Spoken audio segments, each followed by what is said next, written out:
Hi, welcome everyone to my channel, Premchand's Unique Tutorial. I hope you enjoyed my previous videos. So far, I've created videos for English poetry prescribed by the Council of Higher Secondary Education Manipur for class 12 and 11. Today, I'm going to explain the last poem of class 11.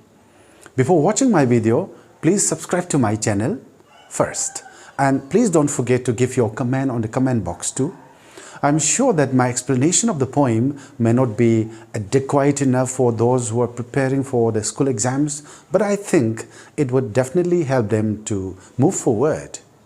In case of doubts, students may text me on my WhatsApp number. So friends, students and my loving viewers, today I shall be explaining a very famous poem, La Belle Dame Sans Merci, written by one of the greatest English romantic poets, John Keats. Well, first of all, let me tell you something about the life of John Keats. John Keats was born on 31st October 1795 in London and died on 23rd February 1821 in Rome, Italy at a very young age of 25. He was a great romantic poet. His parents, Thomas and Frances Keats, were livery stable keepers. He was the eldest of the 4 children in the family. When he was only 8 years of age, his father died in an accident, and his mother too was killed by tuberculosis when he was only 14 years old. Thus, he had a very tormented childhood as he was left an orphan so young. Despite all the difficulties of life under the care of his widowed grandmother, John Keats became a licensed apothecary. That means he turned out to be a pharmacist or a druggist. But he left his profession unpracticed and decided to write poetry. John Keats was one of the main poets of the second generation of the Romantic poets, along with Lord Byron and Percy Bysshe Shelley. John Keats was not well known while he was living, but his name became very famous after his death. He devoted his life to the perfection of a poetry associated with vivid imagery, great sensuous appeal, and an attempt to explore a philosophy through classical legend. John Keats wrote sonnets, odes, and epics. Some of the great works of John Keats were Hyperion, Ode on a Grecian Urn, La Belle Dame Sans Merci, which I am going to explain today, Ode to Autumn, Ode on Melancholy, Ode to Psyche, Lamia, Ode to a Nightingale, Ode on Indolence, etc. Now, let me talk about the composition of the poem La Belle Dame Sans Merci. Keats wrote La Belle Dame Sans Merci towards the end of his life. He wrote this poem in 1819, but it wasn't published until 1820. This poem is written in the form of a folk ballad and relates the story of a knight and a beautiful woman and a curious allegorical romance. By the way, let me tell you what a ballad is. A ballad is a narrative poem that originally was set to music. It was first created in medieval France, that was in 15th century. The word ballad is derived from the French term chanson ballade, meaning dancing song. John Keats got the idea for the title of the poem from a 15th century French poet called Alain Chartier, who had written the poem La Belle Dame Sans Merci, the same poem getting inspiration from the Scottish story of Thomas de Rhymer, who is taken off by the beautiful queen of Infilden on a horse, white horse. The English translation of this French title is The Beautiful Lady Without Mercy. La Belle Dame Sans Merci means in English, the beautiful lady without mercy. It is also believed that the fairy queen of Sir Edmund Spenser influenced John Keats. In his poem, Fairy Queen, there is a particular character called Florimel, a lady, fair Florimel, beloved of many a knight. There are other personal life events that could have influenced him to write such an enigmatic and a slightly disturbing romance in poetic form such as Belle. John Keats' brother, Tom, whom he loved very much, died of tuberculosis in the winter of 1818. During his illness, it is believed that he received a number of cruel, mercilessly cheating letters from some trickster friends, purporting to come from a French woman called Amina, who was in love with Tom. From Tom, John Keats got infection of tuberculosis. While Keats was fighting tuberculosis, he came across a very beautiful love affair with a neighbor girl called Fanny Brown. But he couldn't fulfill his desire to marry the girl and live together due to his illness and also because of his poverty. He wrote several painful and passionate letters to his beloved Fanny Brown. So the poem La Belle Dame sans Merci is most probably the result of emotional conflict merging with his poetic craft.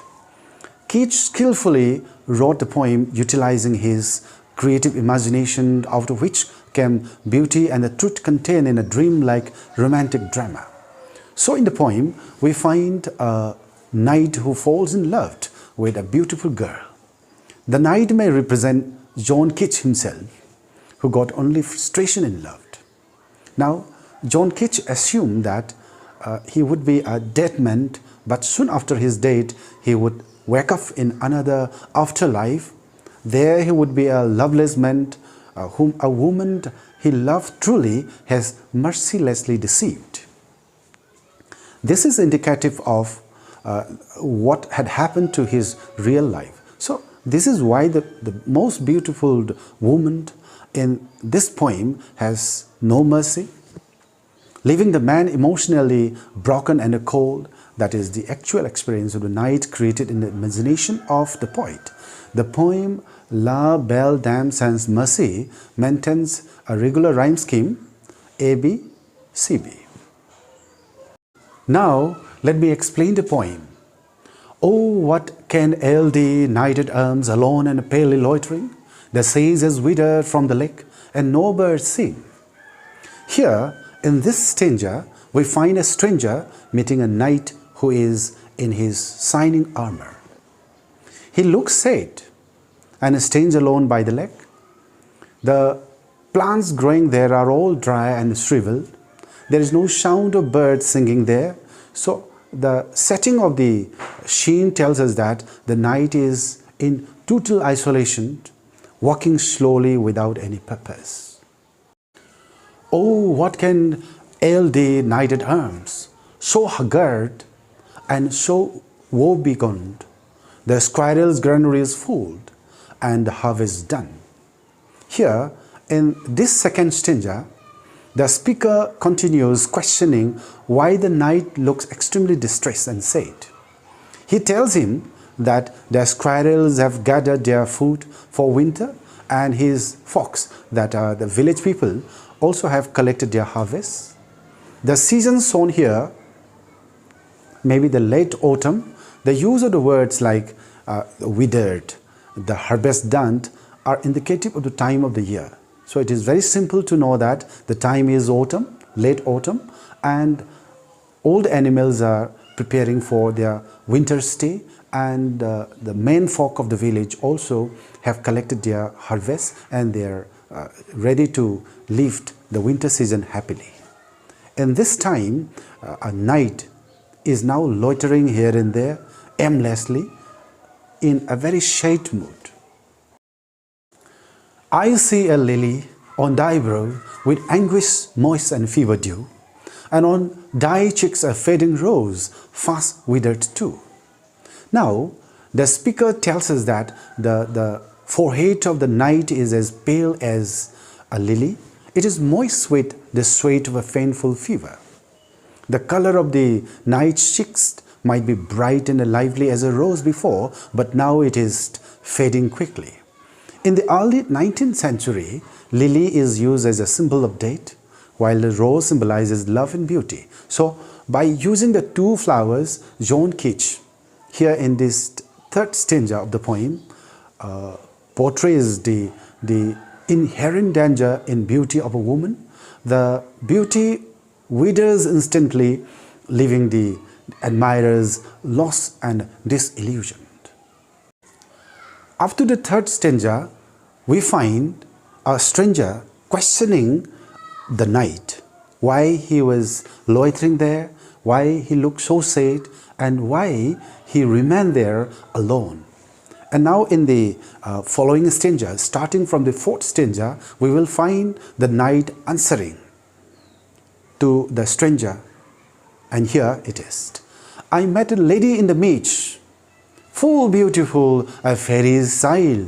Her hair was long, her foot was light, and her eyes were wild. Now, the knight starts giving answers to the questions of the stranger. He says he met a woman in the meadows. She was very beautiful. He assumed that the woman was the child of a fairy. She had long hair. She walked so gracefully. She showed a mysterious wildness in her eyes. Now he continues. I met a garland for her head, and bracelets too, and fragment Joan. She looked at me as she did loved, and met sweet moon. Here he wore a crown for her to wear from flowers, stems, and lips. He even wore bracelets and a strong belt with scenes of flowers for her. She took his gifts and looked at him lovingly, and she also moaned sweetly. In his story, he expresses that he fell in love with the lady. So the knight fell in love with the lady. That is why he also gave some gifts to the woman, and the woman moaned, telling him a lot of sad stories of her life. Here is the next stanza. I set her on my passing steed, and nothing else show all day long, for sightlong would she bend and sing a fairy song. Here the knight set her behind him on his trotting horse. That whole day he could not see anything except her. She leaned on him singing a mysterious song which is very beautiful. This lady and the knight had the extreme intimacy of body and mind. That means they made love. The knight received the joy of love from her.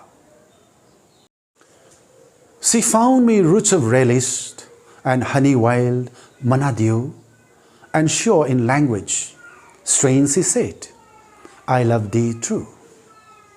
Here in this stanza, the knight narrates that the woman digs up sweet, nutritious roots for him.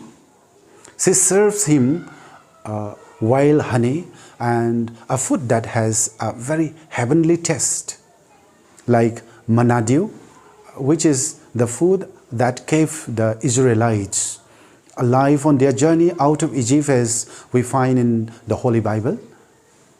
She then said to him in a very strange language that she truly loved him. Particularly in this stanza, we see the woman as a source of life to the knight. She took me to her elfin grove, and there she wept and sighed full sore, and there I set her wild eyes with kisses for. Here again, he states that she takes him to her cave, that means her home. In her cave, she weeps and sighs with emotion as if something pains her. He closes her wild eyes, kissing 4 times to soothe her heavy heart. Thus, the knight has a strong intimacy with the beautiful woman. Now in the next stanza, and there she lulled me asleep, and there I dreamt, ah, woe betide, the latest dream I ever dreamt on the cold hillside. What happens next is that she sings a sweet lullaby, and ultimately he sleeps and has a deep dream. He is so sad and desperate to remember the dream. That is the last dream he ever had in that cave located on a cold hillside. Now the knight continues narrating his story. I saw pale kings and princes too, pale warriors, that pale were they all. They cried, La belle dame sans merci, die hat in troll. Now the knight is narrating his dream. In his dream, he saw pale kings, princes and warriors gathered round him. He saw the color of death in all their faces. They told him that he was taken a prisoner by La belle dame sans merci. That means the beautiful lady without mercy. And he continues, I saw their staff leaves in the gloom, with horrid warning gaped wide, and I awoke and found me here on the cold hillside. Here, the knight expresses that he saw their love staff leaves in the dying light. The leaves open widely as they gave him the warning about the trouble he has already been in. Then he woke up. So in this poem, we find the theme of love, obsession, and the date very clearly. First of all, a knight and a beautiful lady fell in extreme love.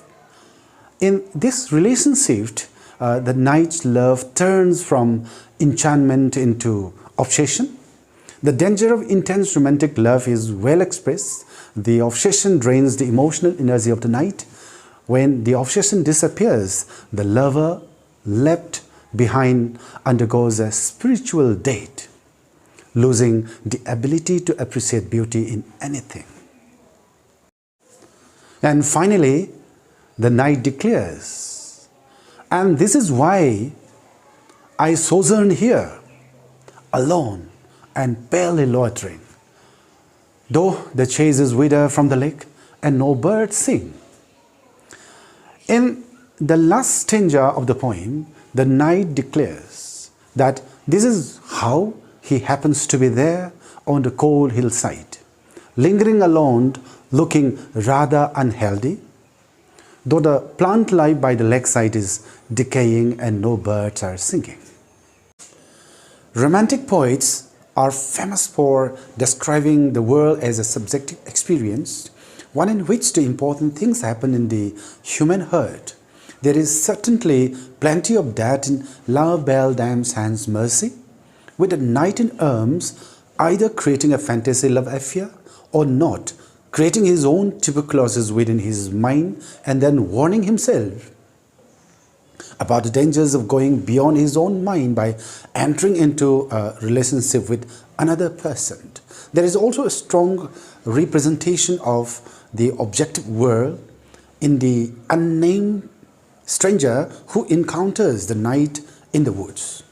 The poem provides no clear-cut answers about how the world of emotion affects or is affected by the physical world, but it does raise substantive questions that cannot be easily ignored.